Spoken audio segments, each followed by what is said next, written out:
안녕하세요. 썰 고양이입니다. 오늘의 사연 읽기 시작해보겠습니다. 퇴근하고 왔더니 시어머니가 침대 밑에서 제 일기장을 몰래 찍고 있었어요. 그날부터 저는 6달 동안 아무도 모르게 이 세상에서 흔적을 지웠습니다. 퇴근하고 현관문을 열었을 때였어요. 안방 쪽에서 부스럭거리는 소리가 났어요. 저는 가방을 내려놓지도 않은 채 안방 문을 밀었어요. 시어머니가 침대 밑에 반쯤 엎드려 계셨어요.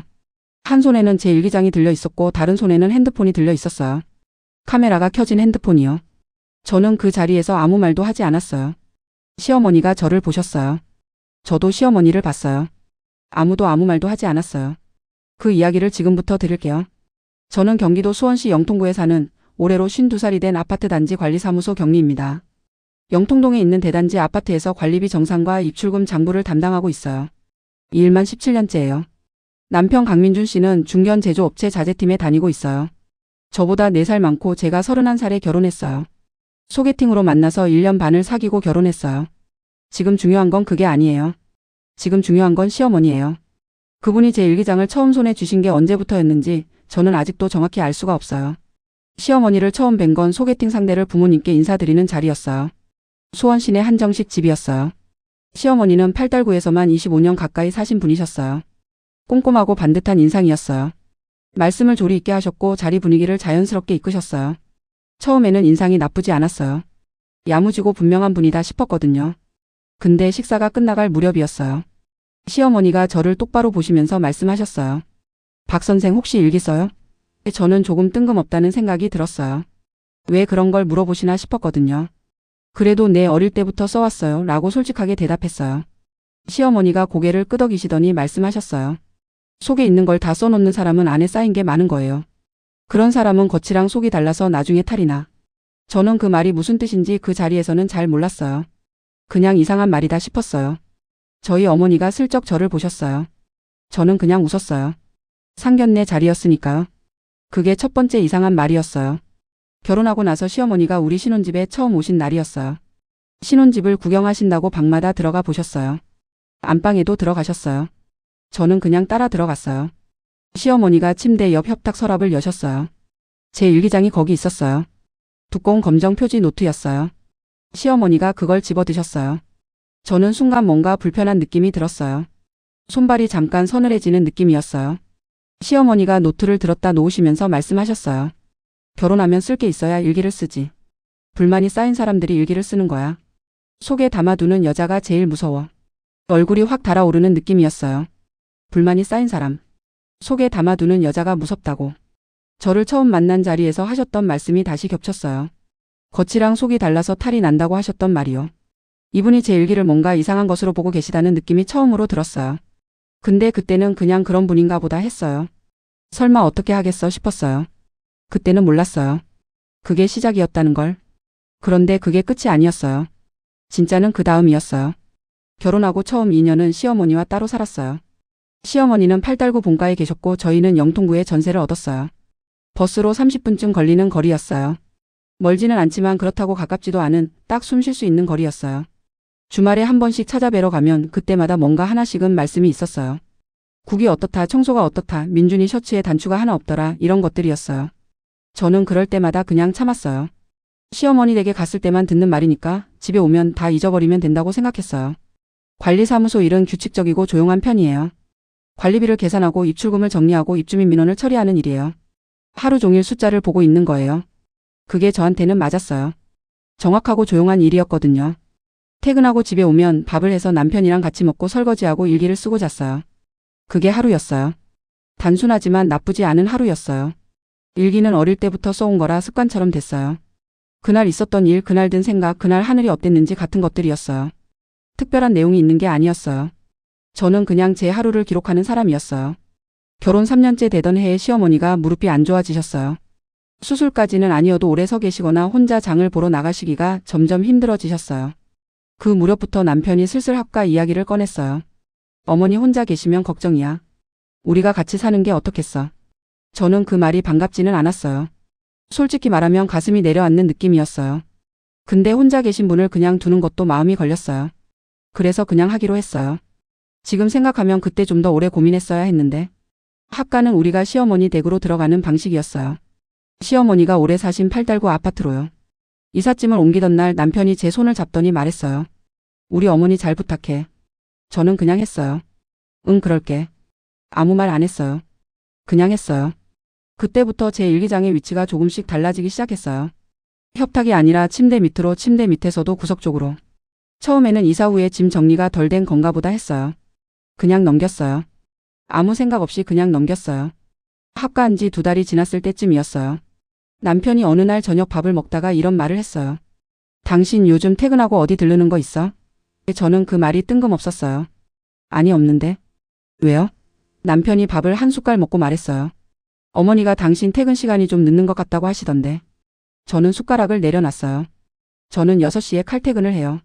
관리사무소 업무 특성상 정해진 시간에 끝나거든요. 어디 들른 적 없어요. 바로 왔어요. 남편이 고개를 끄덕이더니 그냥 먹었어요. 그냥 어머니가 그러셔서. 아무것도 아닌 것처럼 넘어갔어요. 저는 그날 밤 이불 속에서 소리 없이 울었어요.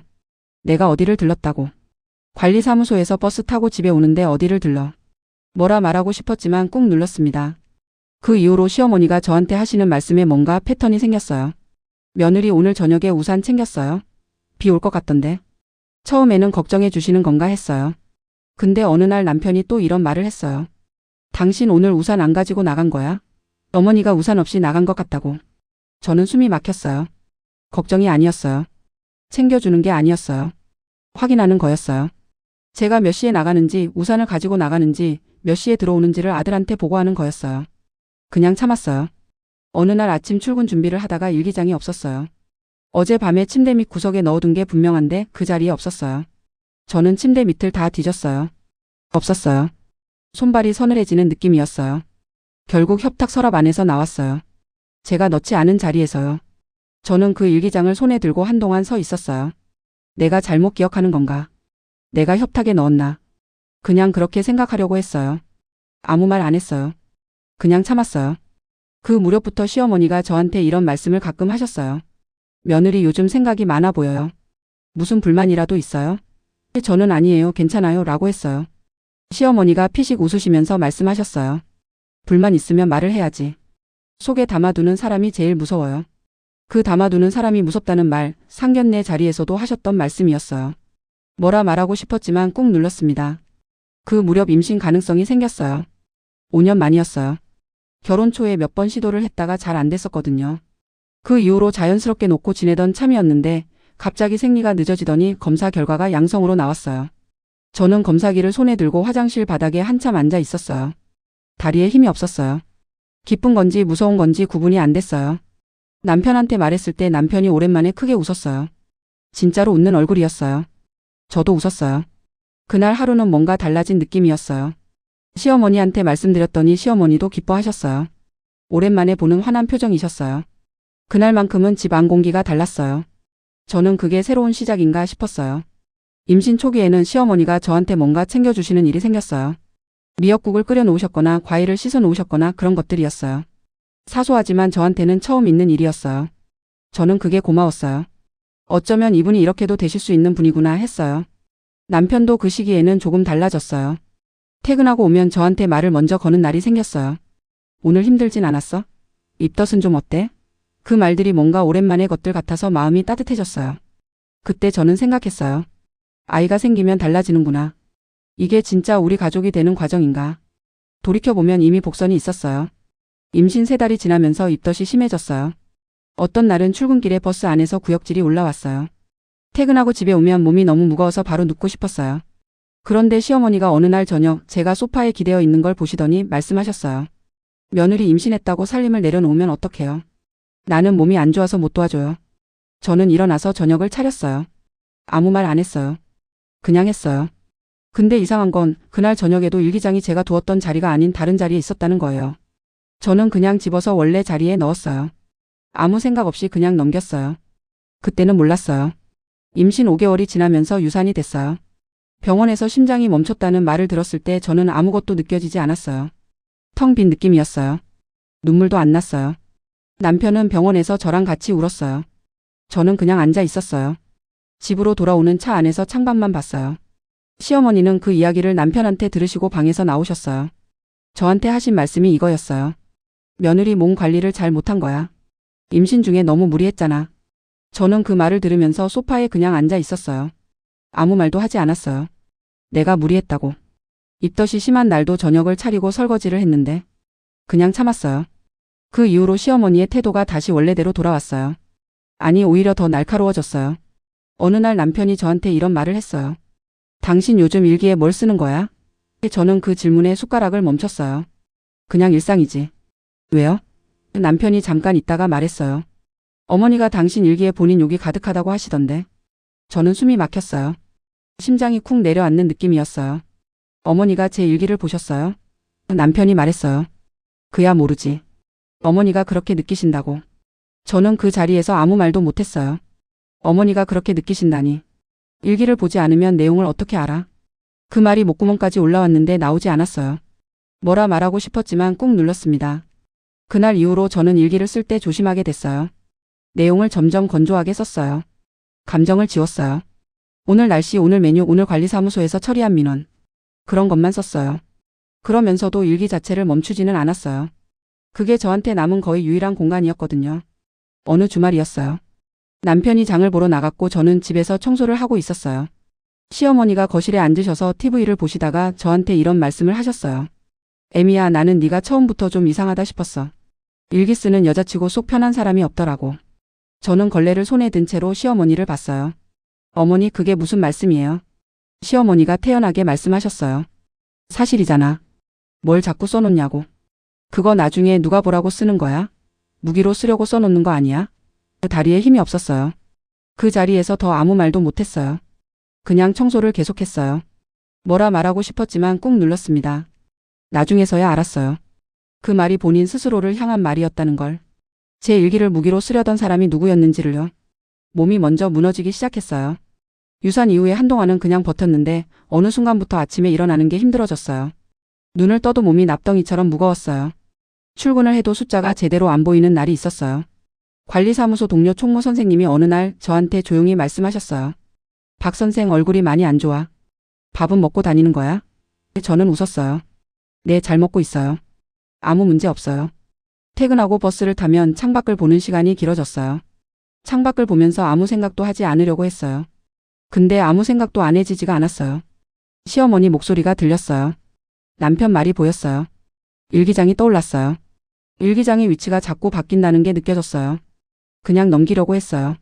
집에 오면 밥을 했어요. 먹었어요. 씻었어요. 잠을 잤어요.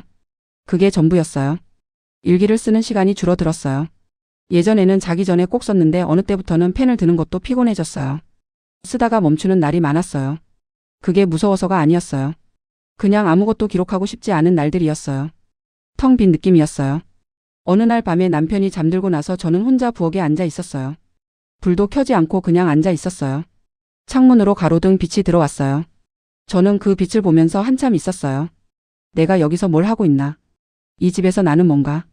그 생각이 조용히 올라왔어요. 눈물이 날 줄 알았는데 나지 않았어요. 눈물도 안 났어요. 그냥 앉아 있었어요. 오래 그러고 있었어요. 그 다음부터는 달랐어요. 어느 날은 시어머니가 경로당 모임에서 돌아오시더니 저한테 이런 말씀을 하셨어요. 애미야, 동네 아주머니들이 다 네 걱정을 하더라. 표정이 어둡다고. 집에서 무슨 일 있냐고. 저는 설거지하던 손을 멈추지 않았어요. 그냥 했어요. 아무 말 안 했어요. 걱정이 아니라는 걸 알았거든요. 동네에 제 이야기를 하고 다니셨다는 말이었으니까요. 그냥 참았어요. 뭐라 말하고 싶었지만 꾹 눌렀습니다. 그날은 야근이 있는 날이었어요. 단지 관리비 정산 마감일이라 6시를 훌쩍 넘겨서야 사무소를 나섰어요. 버스를 2번 갈아타고 집에 들어온 게 7시 반이 넘었어요. 현관문을 열었어요. 집이 조용했어요. 시어머니는 안방에 계신 것 같았고 남편은 아직 퇴근 전이었어요. 저는 가방을 내려놓으러 안방으로 들어갔어요. 문을 밀었을 때였어요. 안방 불은 켜져 있지 않았어요. 어둑했어요. 근데 침대 쪽에서 소리가 났어요. 부스럭거리는 소리요. 저는 전등 스위치를 눌렀어요. 불이 켜졌어요. 시어머니가 침대 밑에 반쯤 엎드려 계셨어요. 한 손에는 제 일기장이, 다른 손에는 핸드폰이 들려 있었어요. 카메라가 켜진 핸드폰이요. 화면에 일기장 페이지가 찍혀 있었어요. 저는 그 자리에서 아무 말도 하지 않았어요. 다리에 힘이 없었어요. 시어머니가 천천히 일어나셨어요. 저를 보셨어요. 저도 시어머니를 봤어요. 아무도 아무 말도 하지 않았어요. 시어머니가 일기장을 침대 위에 올려놓으셨어요. 핸드폰을 주머니에 넣으셨어요. 그러더니 말씀하셨어요. 들어왔어요? 그게 전부였어요. 들어왔어요. 제 침대 밑에서 제 일기장을 찍다 걸리신 분이 하신 첫 마디가 들어왔어요. 였어요. 저는 그 말을 듣고 아무 말도 못했어요. 뭔가 올라오는 게 있었는데 그게 말이 되어서 나오지 않았어요. 시어머니가 안방을 나가셨어요. 저는 그 자리에 서 있었어요. 일기장을 집어들었어요. 페이지를 폈어요. 최근에 쓴 내용이었어요. 어제 날짜였어요. 저는 그 페이지를 보면서 한동안 서 있었어요. 이게 지금까지 있었던 일이구나. 일기장 위치가 바뀌었던 게 이거였구나. 남편이 일기에 본인 욕이 가득하다고 하던 게 이거였구나. 모든 것이 한꺼번에 정렬되는 느낌이었어요. 그날 밤 저는 남편한테 아무 말도 하지 않았어요. 저녁을 차렸어요. 밥을 먹었어요. 설거지를 했어요. 잠자리에 들었어요. 남편이 자는 소리가 들렸어요. 저는 천장을 봤어요. 눈물이 날 것 같았는데 나지 않았어요. 텅 빈 느낌이었어요. 그리고 생각했어요. 이제 더 이상 참지 않겠다고. 따지지도 않겠다고. 싸우지도 않겠다고. 그냥 나가겠다고. 그 다음 날은 그냥 평범한 날이었어요. 그런데 아침 출근 전에 남편이 핸드폰을 소파에 두고 욕실로 들어갔어요. 저는 식탁을 닦다가 핸드폰이 눈에 들어왔어요. 화면이 켜져 있었어요. 카톡 알림이 와 있었어요. 시어머니 이름이었어요. 저는 그 핸드폰을 집어들었어요. 손이 떨렸어요. 카톡 대화방을 열었어요. 시어머니가 보내신 사진이 있었어요. 사진이 한 장이 아니었어요. 스크롤을 올렸어요. 계속 올렸어요. 제 일기장 페이지 사진이 수십 장 쌓여 있었어요. 날짜가 다 달랐어요. 오래된 것은 2년 전 날짜도 있었어요. 저는 숨이 느려졌어요. 그 사진들 사이에 시어머니가 보내신 카톡 문자들이 섞여 있었어요. 민준아 봐봐. 이 부분 봐봐. 내 욕 아니야 이게? 내가 그럴 것 같다고 했잖아. 처음부터 이상한 여자야. 이거 보여줬다가 들키면 안 된다. 우리끼리만 알자. 이번 주 또 찍어서 보내줄게. 내가 알아야 해. 저는 핸드폰을 들고 식탁 앞에 서 있었어요. 다리에 힘이 없었어요. 스크롤을 더 올렸어요. 남편이 답한 내용들이 보였어요. 어머니 알았어요. 이거 진짜예요? 더 보내주세요. 더 보내주세요. 남편이 보낸 문자였어요. 더 보내주세요. 저는 그 문자를 보면서 한동안 움직이지 못했어요. 시어머니 혼자가 아니었어요. 남편도 알고 있었어요. 받아보고 있었어요. 요청하고 있었어요. 욕실에서 물소리가 들렸어요. 저는 핸드폰을 원래 자리에 내려놨어요. 식탁을 마저 닦았어요. 아무 일도 없는 사람처럼요. 남편이 욕실에서 나왔어요. 수건으로 머리를 닦으면서 말했어요. 밥 됐어? 저는 말했어요. 네, 차려놨어요. 그게 전부였어요. 남편이 밥을 먹었어요. 저도 앉아서 같이 먹었어요. 숟가락을 들었어요. 밥을 떴어요. 씹었어요. 삼켰어요. 아무 맛도 느껴지지 않았어요. 남편이 출근하고 나서 저는 혼자 식탁에 앉아 있었어요. 시어머니 방에서는 TV 소리가 났어요. 저는 핸드폰을 꺼내서 남편 핸드폰 카톡 화면을 어젯밤 제 핸드폰으로 녹화한 파일을 열었어요. 남편 핸드폰을 손에 쥐고 있던 그 짧은 시간 동안 저는 제 핸드폰으로 화면을 녹화해뒀어요. 손이 떨리면서도 천천히 스크롤을 올리며 전부 다 담았어요. 사진들 전부, 문자들 전부, 날짜들 전부. 녹화가 끝나고 나서 핸드폰을 내려놨어요. 창밖을 봤어요. 그날 하늘이 맑았어요. 이상하게 맑았어요. 저는 그 맑은 하늘을 보면서 생각했어요. 이제 결정해야 할 게 하나만 남았구나. 며칠 동안 잠을 거의 못 잤어요. 새벽 2시, 3시에 눈이 떠지면 그냥 누워서 천장을 봤어요. 남편 숨소리가 옆에서 들렸어요. 규칙적이고 평온한 숨소리였어요. 저는 그 숨소리를 들으면서 생각했어요. 이 사람이 더 보내주세요 라고 했어. 제 일기 사진을 더 보내달라고 어머니한테 요청한 사람이야. 그 생각이 가슴 한가운데에 박혀 있는 것 같았어요.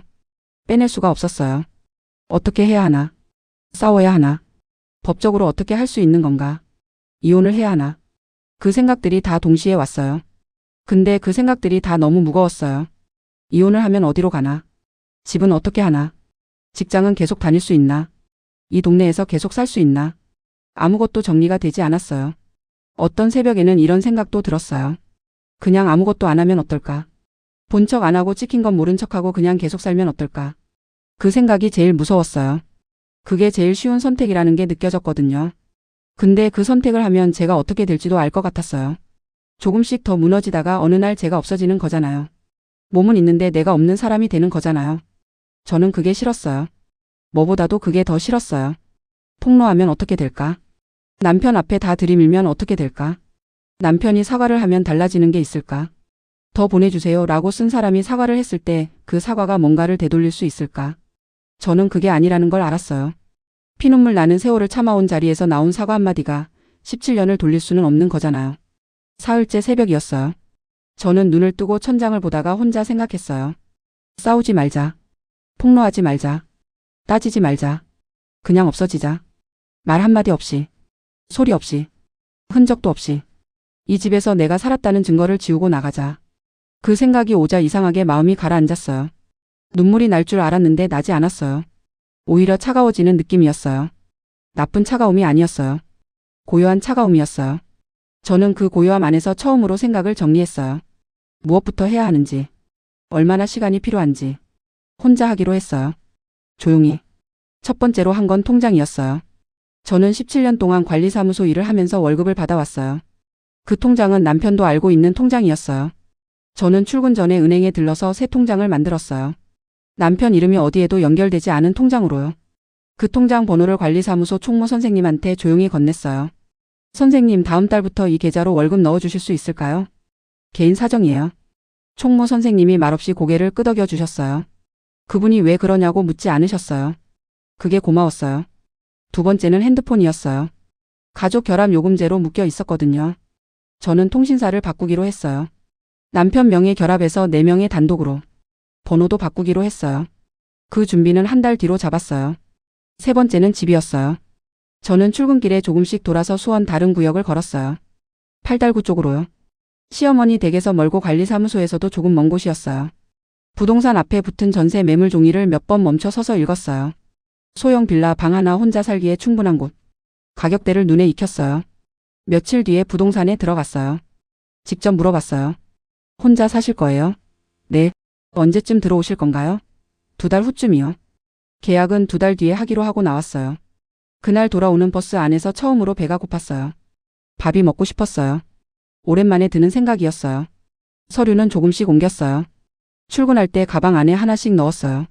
가족관계 증명서, 인감증명서, 의료보험 관련 서류, 통장 사본들. 중요한 서류들을 사무소 서랍에 하나씩 옮겨놨어요.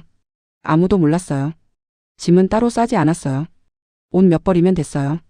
책은 가져가지 않기로 했어요. 무거우니까요. 일기장은 가져가기로 했어요. 그건 반드시 가져가야 했어요. 남편도 시어머니도 아무것도 몰랐어요. 저는 매일 똑같이 밥을 했어요. 출근을 했어요. 퇴근을 했어요. 설거지를 했어요. 잠을 잤어요. 아무것도 달라진 게 없는 것처럼요. 그 6달 동안 저는 단 한 번도 남편한테 소리를 높이지 않았어요. 시어머니한테 따지지도 않았어요. 이 집을 나가겠다는 말을 꺼내지도 않았어요. 그냥 평소처럼 살았어요. 아무도 몰랐어요. 그게 제가 할 수 있는 가장 단단한 방식이었어요. 준비가 끝나가던 어느 날 저녁 시어머니가 저한테 이런 말씀을 하셨어요. 요즘은 표정이 좀 나아진 것 같네. 저는 웃었어요. 감사해요, 어머니. 그게 전부였어요. 시어머니는 제가 체념한 거라고 생각하셨겠죠. 아니었어요. 저는 이미 나갈 준비가 끝나 있었어요. 그날 아침은 이상하게 맑았어요. 5월 초였어요. 창문으로 햇빛이 가득 들어왔어요. 저는 평소보다 30분 일찍 일어났어요. 조용히 부엌에 나갔어요. 쌀을 씻었어요. 밥을 안 쳤어요. 냉장고에서 반찬을 꺼냈어요. 된장찌개를 끓였어요. 계란 2개를 구웠어요. 시어머니 드실 것도 따로 그릇에 담아 놓았어요. 식탁을 닦았어요. 수저를 놓았어요. 남편 출근할 시간에 맞춰 밥을 다 차려놨어요. 남편이 일어나서 욕실로 들어갔어요. 저는 그 소리를 들으면서 평소처럼 설거지를 했어요. 남편이 나와서 밥을 먹었어요. 오늘 일찍 일어났네. 저는 말했어요. 응, 좀 일찍 깼어요. 남편이 밥을 다 먹고 가방을 챙겼어요. 나 간다. 저는 말했어요. 조심히 가요. 현관문이 닫혔어요. 남편 차가 골목을 빠져나가는 소리가 들렸어요. 시어머니 방에서는 TV 소리가 났어요. 저는 부엌을 한번 둘러봤어요. 깨끗했어요. 저는 안방으로 들어갔어요. 침대 밑에서 일기장을 꺼냈어요. 가방에 넣었어요. 미리 사무소 서랍에 옮겨놓은 서류들 목록을 머릿속으로 다시 확인했어요. 옷은 출퇴근 가방에 들어갈 만큼만 챙겨놨어요. 평소 출근 가방보다 조금 무거운 정도였어요. 눈에 띄지 않는 정도였어요. 저는 가방을 들었어요. 안방을 한번 봤어요. 17년 동안 이 방에서 잠을 잤어요. 매일 아침 눈을 떴어요. 매일 밤 누웠어요. 그 시간이 얼마나 무거웠는지 이 방이 알고 있을 거예요. 저는 더 이상 보지 않았어요. 나왔어요. 거실을 지났어요. 시어머니 방 앞에서 잠깐 멈췄어요. TV 소리가 들렸어요. 뉴스 앵커 목소리였어요. 저는 그 소리를 들으면서 잠깐 서 있었어요. 뭔가를 말하려고 멈춘 게 아니었어요. 그냥 그 소리가 마지막이라는 걸 알고 있어서요. 저는 걸었어요. 현관에 섰어요. 신발을 신었어요. 운동화 끈을 묶으면서 손가락 끝에 끈의 감촉이 느껴졌어요. 현관문 손잡이를 잡았어요. 손바닥이 차가웠어요. 문을 열었어요. 바깥 복도로 나왔어요. 봄 공기가 얼굴에 닿았어요. 찬 듯 따뜻한 공기였어요. 저는 문을 닫았어요. 소리가 크지 않았어요. 조용히 닫혔어요. 저는 그 소리를 들으면서 잠깐 서 있었어요. 발밑이 단단했어요. 엘리베이터를 탔어요. 로비를 지났어요. 아파트 정문을 나섰어요. 햇빛이 눈에 들어왔어요. 손가락 사이로 봄바람이 지나갔어요. 저는 걸었어요. 뒤돌아보지 않았어요. 한 번도요. 저는 그날 오전에 부동산으로 갔어요. 2달 전에 예약해둔 8달구 소형 빌라였어요. 계약서에 도장을 찍었어요.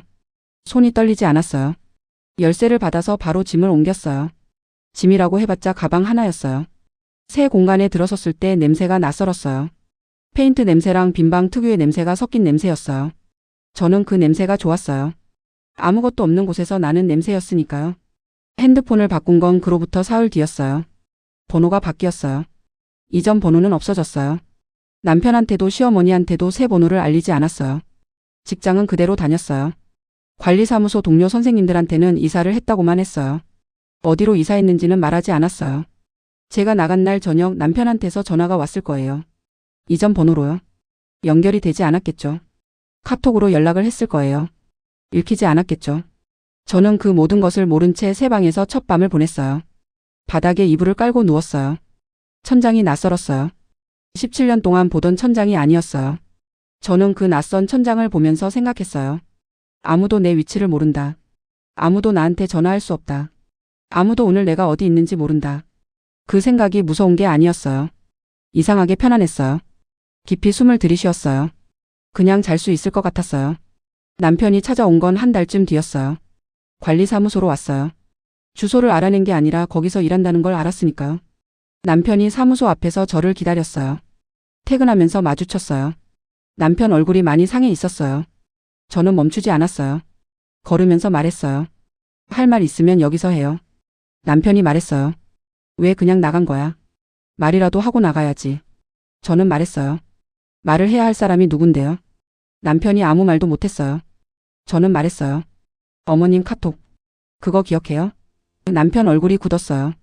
저는 더 이상 서 있지 않았어요. 걸었어요. 남편이 뒤에서 불렀어요. 저는 돌아보지 않았어요. 시어머니한테서는 연락이 오지 않았어요. 처음에는 남편 통해 연락이 왔는데 그것도 어느 날부터는 없어졌어요. 이혼 서류는 3달 뒤에 남편이 법원 통에 넣었어요. 저는 도장을 찍었어요. 그 어떤 이름으로 불러도 상관없었어요. 저는 그냥 이 관계에서 제 이름을 빼고 싶었어요. 그게 전부였어요. 도장을 찍고 나오면서 발이 가벼웠어요. 뭔가를 내려놓은 느낌이 아니었어요. 애초에 내가 들고 있지 말았어야 할 것을 내려놓은 느낌이었어요. 지금 저는 수원 8달구에 있는 작은 빌라에서 혼자 살고 있어요. 방이 하나예요. 부엌이 하나예요. 창문이 하나예요. 아침에 눈을 뜨면 그 창문으로 햇빛이 들어와요. 저는 그 햇빛을 보면서 일어나요. 밥을 해요. 먹고 싶은 것만 해요. 짜게 먹고 싶으면 짜게 해요. 싱겁게 먹고 싶으면 싱겁게 해요. 누구도 뭐라 하지 않아요. 일기는 다시 쓰기 시작했어요. 예전보다 더 자유롭게 써요. 쓰고 싶은 말을 써요. 아무도 일기를 찍어서 보낼 사람이 없어요. 퇴근하고 집에 들어올 때 현관문을 열면 조용해요. 부스럭거리는 소리가 나지 않아요. 아무도 없어요. 저만 있어요. 그게 좋아요. 어느 날 저녁 일기를 쓰다가 옛날 일기 첫 장을 펼쳐봤어요. 신혼 시절에 쓴 일기였어요. 오늘 남편이랑 같이 밥을 먹었다. 오늘 시어머니한테 국간이 어떻다는 말을 들었다. 오늘은 그냥 참았다. 그 한 줄들이 거기 있었어요. 저는 그 일기를 한참 봤어요. 그냥 참았다. 그 말이 페이지마다 있었어요. 저는 그 일기를 덮었어요. 지금 일기를 폈어요. 오늘은 날씨가 좋았다. 아침에 계란 프라이를 해먹었다. 맛있었다. 그게 전부였어요. 그게 전부인 하루가 이렇게 좋을 수가 없어요. 오늘 영상이 도움이 되셨다면 구독과 좋아요 꼭 눌러주세요. 댓글로 여러분 이야기 남겨주시면 제가 다 읽을게요. 오늘 하루도 수고 많으셨습니다.